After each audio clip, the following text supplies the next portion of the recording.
नमस्कार, स्वागत है आपका एक और नए ब्लॉग के अंदर। जय श्री कृष्णा, जय यमुना मैया। मेरा नाम है देव चौहान। मेरे भाइयों के मेरे पास मेल आए और मुझे वो बोल रहे थे कि भाई यमुना मैया की अभी स्थिति दिखाइए किस प्रकार की है पूरी। तो मैं आपको यमुना मैया का वो स्ट्रेच दिखाऊंगा जो क्रिटिकल स्ट्रेच है, जहां पर पहले माँ यमुना दूषित हुआ करती थी, अब वहां की क्या स्थिति हो गई है पूरी तरीके से मैं आपको दिखाऊंगा। ये 29 किलोमीटर का स्ट्रेच रहेगा जो मैं आपको संपूर्ण दिखाने का प्रयास करूंगा, जिसमें हम TDS मीटर भी रीडिंग लेंगे और TDS मीटर पर रीडिंग लेके मैं आपको दिखाऊंगा कि हर उस जगह पर जहाँ पर माँ यमुना की पहली स्थिति ख़राब हुआ करती थी, अब वहाँ पर TDS मीटर पर क्या रीडिंग आ रही है। तो पूरी तरीके से बने रहना है इस ब्लॉग के अंदर और माँ यमुना का ये 29 किलोमीटर का जो स्ट्रेच है, जो क्रिटिकल स्ट्रेच है, ये आपको दिखाएंगे। तो चलिए शुरू करते हैं अपने इस ब्लॉग को और दिखाते हैं आपको माँ यमुना का 29 किलोमीटर का स्ट्रेच। तो अभी हमारी मौजूदगी है श्याम घाट पर, दिल्ली के श्याम घाट पर, और ये मैंने आपको घाट काफ़ी बार दिखा भी चुका हूँ कि ये किस प्रकार का घाट है। यहाँ पर माँ यमुना के जल की क्या स्थिति है, क्या माँ यमुना के जल के ऊपर कचरा कूड़ा पड़ा हुआ है यहाँ पर कि नहीं पड़ा हुआ है। मैं आपको एक शॉट लगा रहा हूँ पूरा, ये कम से कम 2 से 3 किलोमीटर का लंबा मैं शॉट लगा के दे रहा हूँ ड्रोन का। तो आप उसके माध्यम से माँ यमुना के जल के ऊपर देखना आपको कोई अवशेष दिखाई देता है या नहीं देता है, किस प्रकार का आपको यहाँ पर जल माँ यमुना का दिखाई देगा। ठीक है, तो उसके बाद हम आपको TDS मीटर पर रीडिंग लेके दिखाएंगे यहाँ पर क्या रीडिंग आती है।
तो अभी आपने देखा होगा किस प्रकार का अभी माँ यमुना का जो जल है ऊपर से किस प्रकार का दिखाई दे रहा है, और आपको ऊपर माँ यमुना के जल के कोई अवशेष दिखाई दिया, प्लीज़ कमेंट करके ज़रूर कमेंट करके बताना कि यहाँ पर आपको माँ यमुना की जल की स्थिति किस प्रकार की आपको दिखाई दी। फ़िलहाल हम यहाँ पर तट के पास में खड़े हुए हैं और यहाँ पर देखिए वो ही बोरियाँ यहाँ पर लगी पड़ी हैं जो छठ पूजा के दौरान यहाँ पर लगाई गई थी और इस घाट को खूबसूरत बनाया गया था। तो वो बोरियाँ यहाँ पर अभी मौजूद है यहाँ तट के किनारे, और आगे आप देख रहे होंगे यहाँ पर जो स्थानीय निवासी हैं और आसपास के एरिया में रहने वाले लोग हैं वो यहाँ पर स्नान भी कर रहे हैं। अब आपको मैं यहाँ पर माँ यमुना के जल के TDS मीटर पर क्या रीडिंग आती है वो लेके दिखाता हूँ। तो चलिए देखते हैं क्या रीडिंग आती है।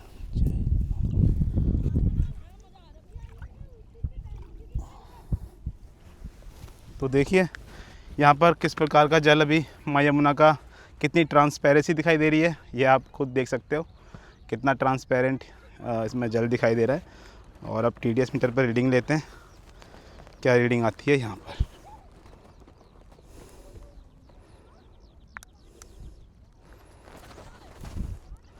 जो यहाँ पर TDS मीटर पर रीडिंग है वो 324। अब चलते हैं आगे की तरफ और आगे दिखाते हैं आपको माँ यमुना के जल की स्थिति अब किस प्रकार की है। तो अब हम आ चुके हैं वज़ीराबाद बैराज के पास में, और यहाँ से मैं आपको माँ यमुना का पूरा स्ट्रेच दिखाने की कोशिश करता हूँ। जितना मेरा ड्रोन जा सकता है, जितनी उसकी कैपेसिटी है जाने की, पूरा मैं माँ यमुना का जो जल है उसके ऊपर क्या आपको यहाँ पर अवशेष दिखाई देते हैं, क्या नहीं दिखाई देते हैं, वो सब कुछ मैं आपको दिखाने का प्रयास करता हूँ। तो पूरी तरीके से देखना कैसा माँ यमुना का यहाँ पर जल है। और जहाँ से मैंने आपको अभी श्याम घाट से दिखाया था, अब उसके जितना मैं ड्रोन मेरा गया था उससे मैं कंटिन्यू करूँगा पूरा। अब आपको यहाँ से पीछे के रास्ते से और पूरा वजीराबाद बैराज से होते हुए, और ये कितना मेरा ड्रोन जा सकता है पूरा स्ट्रेच आपको दिखाने का प्रयास करूँगा। तो देखना, और फिर उसके बाद यहाँ पर TDS मीटर पर रीडिंग लेंगे माँ यमुना की क्या आती है।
तो आपने पूरी तरीके से देखा होगा यहाँ पर किस प्रकार का माहौल है, कहाँ पर कितना कचरा पड़ा हुआ है वजीराबाद के पास में। और अब चलते हैं यहाँ पर TDS मीटर पर रीडिंग लेते हैं माँ यमुना के जल पे क्या आती है। फ़िलहाल यहाँ पर आप देख रहे होंगे किस प्रकार का माहौल हो रखा है। ये तो मैं आपको तमाम दिखाता ही रहता हूँ।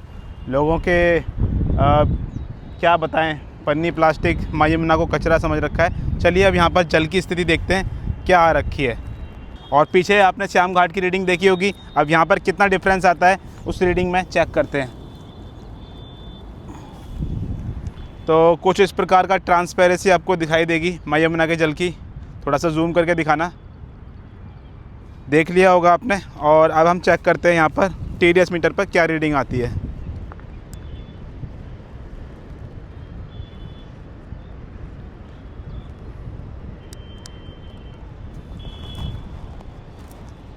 तो यहाँ पर माँ यमुना के जल की जो रीडिंग आई है 345। अब चलते हैं आगे की तरफ। तो अब हम पहुँच चुके हैं ITO छठ पूजा घाट के पास में। और यहाँ पर मैं आपको एक अपडेट और दे देता हूँ।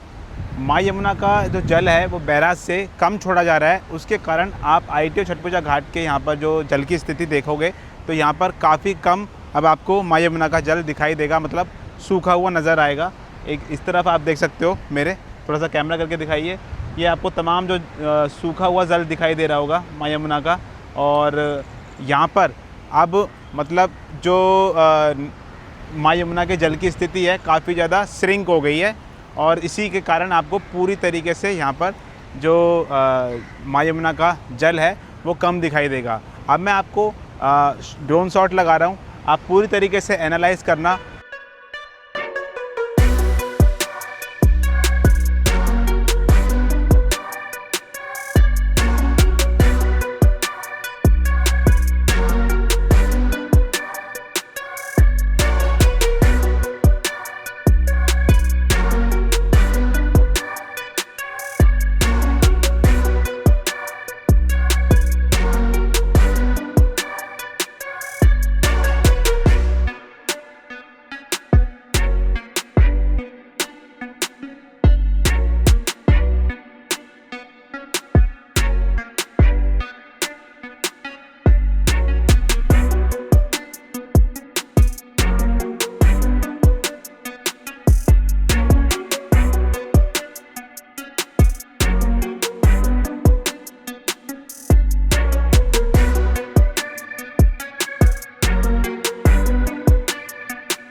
तो भाई अभी पानी जो सूख गया है उसके कारण ना चारों तरफ दलदल पूरा बन गया है, और उसके कारण मैं सोच रहा हूँ कि माँ यमुना के जल के पास तक कैसे पहुँच पाएँ। तो मैं यहाँ पर ये मशीन खड़ी हुई है, इस मशीन के ऊपर चढ़ के फिर मैं आगे की तरफ जाता हूँ और वहाँ से जो रीडिंग है ना वो आपको लेके दिखाता हूँ। तो यार काम तो पूरा करना ही है, चलो आओ आपको दिखाता हूँ।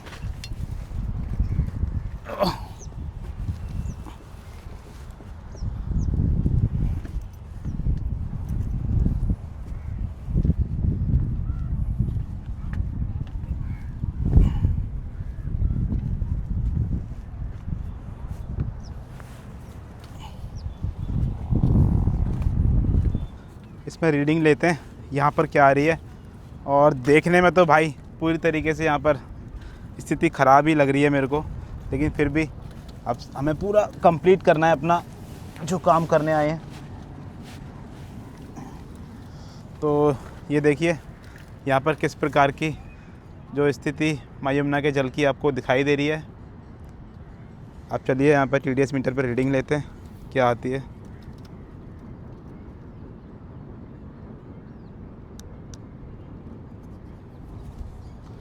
तो भाई यहाँ पर जो TDS मीटर पर रीडिंग आई है वो 793 है।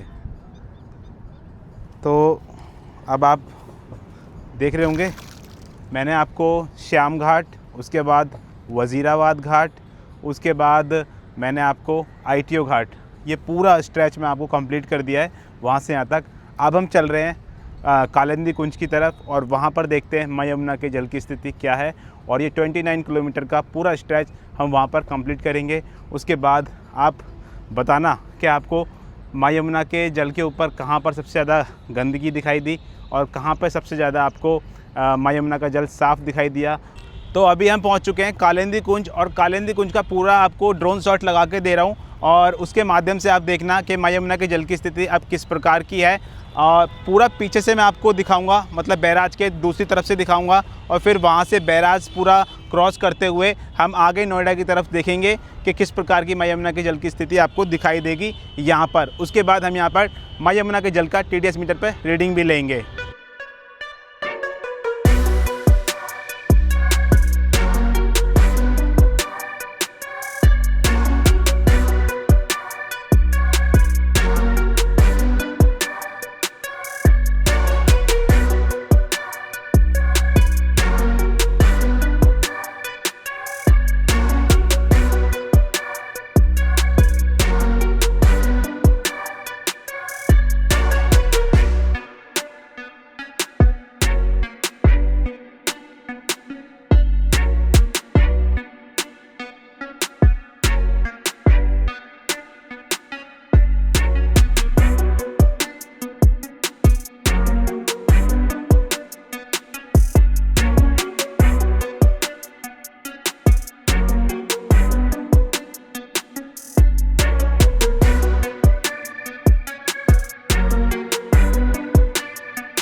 तो अभी यहाँ पर आप देख रहे होंगे किस प्रकार का जो ट्रांसपेरेंसी है माँ यमुना के जल की आपको दिखाई दे रही है।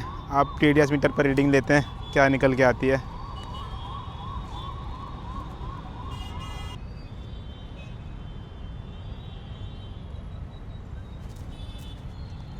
तो कालिंदी कुंज पर माँ यमुना के जल की जो TDS मीटर पर रीडिंग है वो 638 है, 638।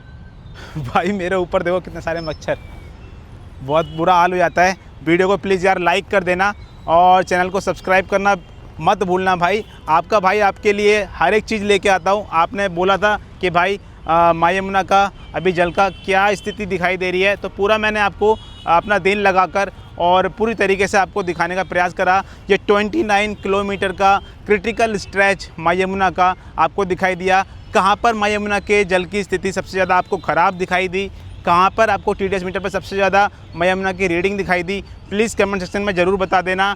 और आपको मेरा ये प्रयास, मेरा ये ब्लॉग कैसा लगा, प्लीज़ कमेंट करके ज़रूर बताना।